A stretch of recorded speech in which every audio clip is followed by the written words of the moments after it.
हम हॉलीवुड और बॉलीवुड मूवीज में अक्सर देखते हैं कि कुछ मूवीज रियल वर्ल्ड इंसिडेंट्स से इंस्पायर होती हैं और कभी कभी ये चीज रिवर्स होती है, यानी कुछ रियल वर्ल्ड इंसिडेंट्स या एक्ट्स मूवी से इंस्पायर होते हैं। कुछ ऐसा ही हुआ फ्रांस की कैपिटल पेरिस में, जहां one of the world's biggest museum Louvre museum में 4 चोरों ने दिन दहाड़े बहुत ही प्रिसाइसली $मिलियन का सामान चुरा लिया। वैसे तो इन यूरोपियन कंट्रीज ने जितना भी माल इन म्यूजियम्स में रखा है वो ज्यादातर दूसरे देशों का चुराया हुआ है या लूटा हुआ है, तो उस हिसाब से ये रॉबरी चोर पे मोर जैसी लगती है, जहाँ एक चोर का चोरी किया हुआ माल कोई दूसरा चोर चुरा ले।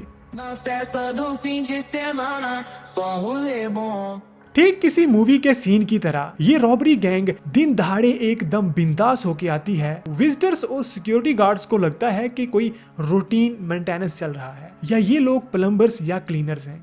आपको बताता चलूं कि ये म्यूजियम बहुत बड़ा फैला हुआ कॉम्प्लेक्स है, जिसका टोटल फुटप्रिंट करीब 10 फुटबॉल फील्ड जितना होगा।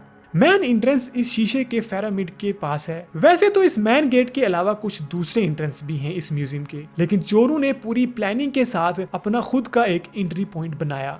अब मैं जो कुछ भी आपको बताने जा रहा हूँ वो सब फ्रेंच गवर्नमेंट, मीडिया रिपोर्ट्स और बाकी पब्लिकली अवेलेबल जानकारी पर बेस्ड है। खासकर ये सवाल कि आखिर चोरी क्या हुआ और वो इतना वैल्यूएबल क्यों था।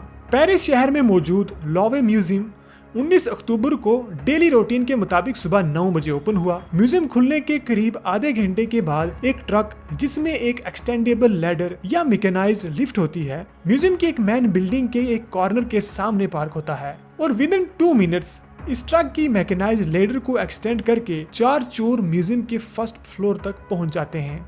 चोरों ने खुद बाल कलावाज पहने हुए थे।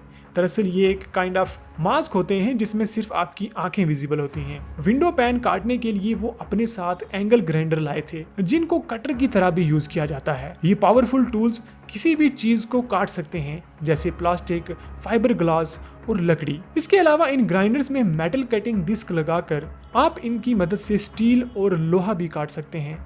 चोरों की प्लानिंग से अंदाजा होता है कि ये उनकी पहली चोरी नहीं थी, बल्कि वो काफी एक्सपीरियंस थे। जिस सफाई और प्रिसीशन से ये चोरी हुई उससे ये माना जा सकता है कि ये लोग चोरी करने से पहले म्यूजियम का एक डिटेल सर्वे कर चुके थे। चोरी के बाद ली गई फोटो से पता चलता है कि फर्स्ट फ्लोर पे आने के बाद चोरों ने एक खिड़की में लगे शीशे को काटा और वो अंदर चले गए।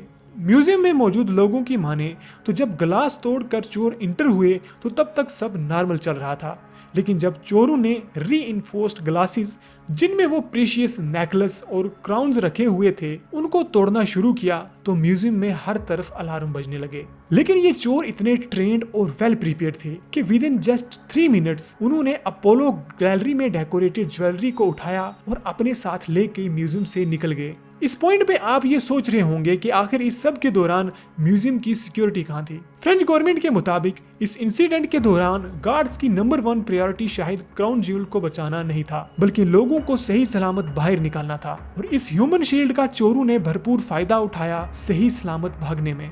वहीं इस स्टेटमेंट से ये भी अंदाजा होता है कि how western countries value their tax payer lives. Tax payer इसलिए बोल रहा हूँ क्योंकि other than the people of their own country they don't give a damn to anyone. जहां दिल किया बॉम्ब मार दिया और जहां मन किया लूट लिया। लेकिन वहीं कुछ एशियन कंट्रीज में ना ही कोई टैक्स पेयर की वैल्यू है और ना ही वोटर्स की।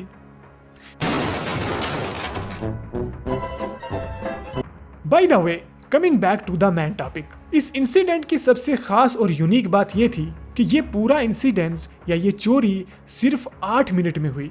सिर्फ 4 मिनट्स में चोर लैडर ट्रक से अपने टारगेट तक पहुंचे और 3 मिनट में अपना गोल अचीव करने के बाद वो वापस बाहर आए और फरार हो गए। आए तो थे एक ट्रक में, लेकिन वापस भागने के लिए उन्होंने अपने साथ 4 यामाहा स्कूटर्स भी लाए थे। भागने से पहले वो उस लैडर ट्रक को आग लगाना चाहते थे ताकि उनका कोई भी सबूत बाकी ना रहे, लेकिन बदकिस्मती से आग न लगी। लगता है कि आग लगाने के लिए वो पेट्रोल उन्होंने इंडिया से इंपोर्ट किया था विद 30% एथनॉल। बाय द वे, ये जो लैडर ट्रक इस सब कांड में यूज हुआ वो कुछ दिन पहले ही उन्होंने चोरी किया था। चोरों ने लोवे म्यूजियम की अपोलो गैलरी को टारगेट किया, जिसमें फ्रांस की हिस्टोरी क्राउन्स का कलेक्शन मौजूद था। As per French government total 9 items चुराए गए, जिनमें से एक आइटम जब चोर भाग रहे थे तो म्यूजियम में ही गिर गई।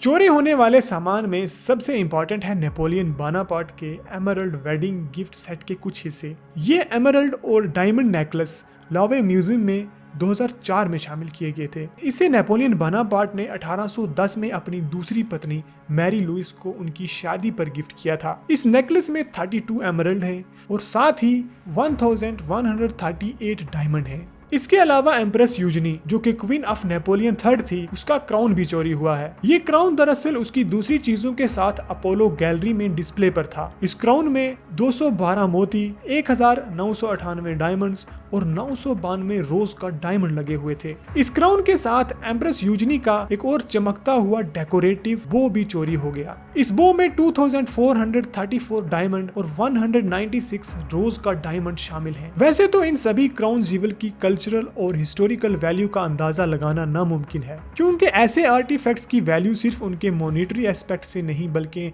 हेरिटेज से होती है, जिसका अंदाजा लगाना नामुमकिन है। लेकिन एक मॉनेटरी व्यू पॉइंट से इनकी टोटल करंट प्राइस $102 मिलियन बनती है। वैसे तो चोरी किए हुए आर्ट वर्क्स के वापस मिलने का परसेंटेज बहुत कम है। पेंटिंग या किसी दूसरे आर्टिफैक्ट्स जिसकी वैल्यू सिर्फ उसके इंटैक्ट होने में हो, यानी उसे ना बदला जा सकता हो और ना ही उसे पीसेस में बेचा जा सकता हो, उसको ट्रैक करना या रिकवर करना थोड़ा इजी होता है, जैसा कि मोनालिसा पेंटिंग की चोरी वाले केस में हमने देखा था। लेकिन जब बात ज्वेलरी की आती है तो रिकवरी परसेंटेज और भी कम हो जाता है। अनलाइक पेंटिंग, ज्वेलरी को डिफॉर्म करके बिल्कुल एक नई कीमती चीज में बदला जा सकता है। सोने को पिघलाया जा सकता है और कीमती पत्थरों को काट कर रीशेप्ड किया जा सकता है। अगर इन प्रेशियस स्टोन को किसी ने एक बार काट कर इनका आकार बदल दिया तो समझो खेल खत्म। इन पीसेस को फिर कभी इंटैक्ट नहीं किया जा सकता। और इन सब चैलेंजेस के चलते ज्वेलरीज या इन क्राउन जीवल को ढूंढना और रिकवर करने के लिए टाइम बहुत कम होता है। लगभग 2 हफ्ते गुजर जाने के बाद अब फ्रांस गवर्नमेंट ने 2 सस्पेक्ट्स को अरेस्ट किया है, जिनका इंटेरोगेशन चल रहा है। इसके अलावा और अभी तक कोई इंपॉर्टेंट अपडेट इस रॉबरी गैंग के बारे में बाहर नहीं आई है।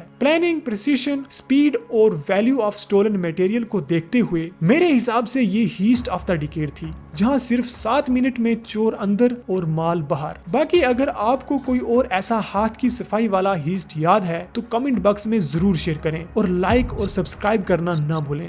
मिलते हैं किसी और शानदार वीडियो में, तब तक के लिए गुड बाय।